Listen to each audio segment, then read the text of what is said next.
Thanks, Chairman.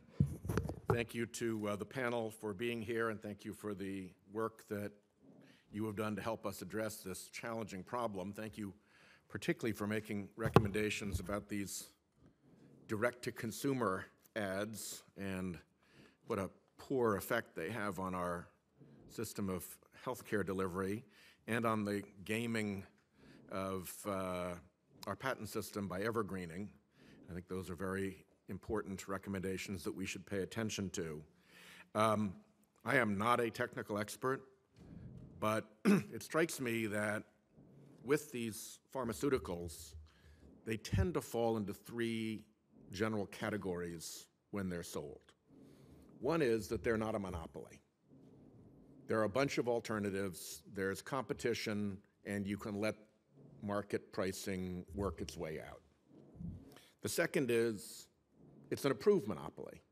You've invented something, you've patented it, and to reward yourself for your investment, you get an approved monopoly for a period of time.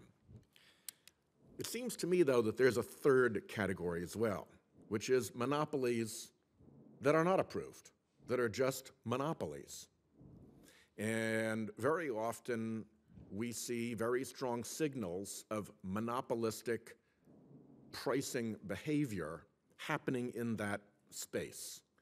And one signal of it, seems to me, is when people who are not even in the pharmaceutical business, but are simply in the maximizing return on their investment business, come in, buy a company that makes a particular drug, add no value, jack its price up 10, 15, or 20 times, and then either take advantage of a pure monopoly over that product to extract maximum rents, despite what I think every economist thinks is appropriate with monopolies, or a little bit more complicatedly, kind of game the system and dare anybody else to come in and invest in a facility that could compete with them, and if they try to, boom, they drop the price and make the case for their competitor non-economic so they can go back to charging monopoly rents.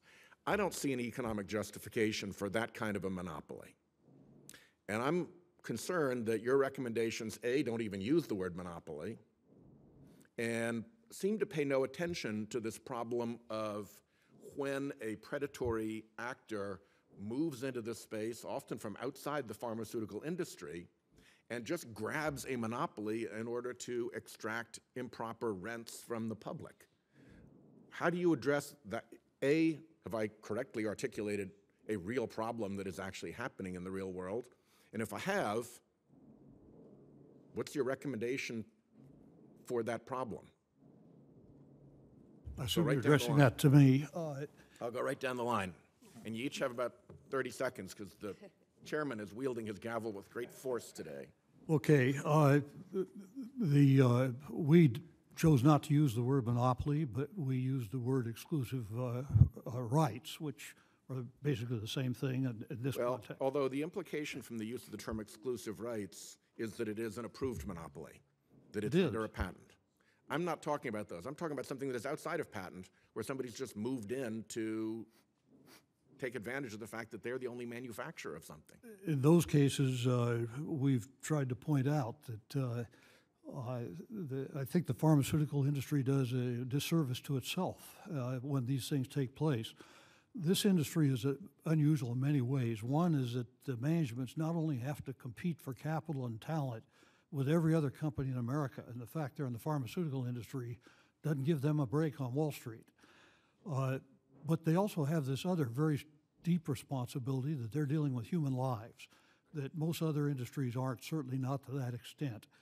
And it places them in a very difficult position. And when you find people making judgments such as we found with their EpiPen, Daraprim, the Mohawk tribe, it damages the industry as a whole.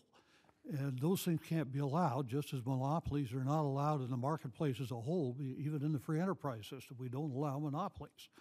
And we've got to do the same thing in this industry. Except we do here, and it strikes me that the problem of unapproved monopolies in this space is something that you all signal we need to address when you talk about, I've lost my page here, in your recommendations, that there's some areas in which there simply isn't a government agency that has the authority to address the problem. The public is just left naked out there. My Well, time has expired. I'm going to turn this into a question for the record so that I can get your answers in writing. We'll be happy to do I that. do think that this space, Mr. Chairman, of non-approved monopolies that are being taken advantage of by, frankly, non-pharmaceutical interests are an area where we've long known how to deal with it. We did it with railroad rates, grain silo rates, electric utility rates, telephone rates when there was Ma Bell. This is not necessarily that complicated, and so I'll follow up with a question for the record.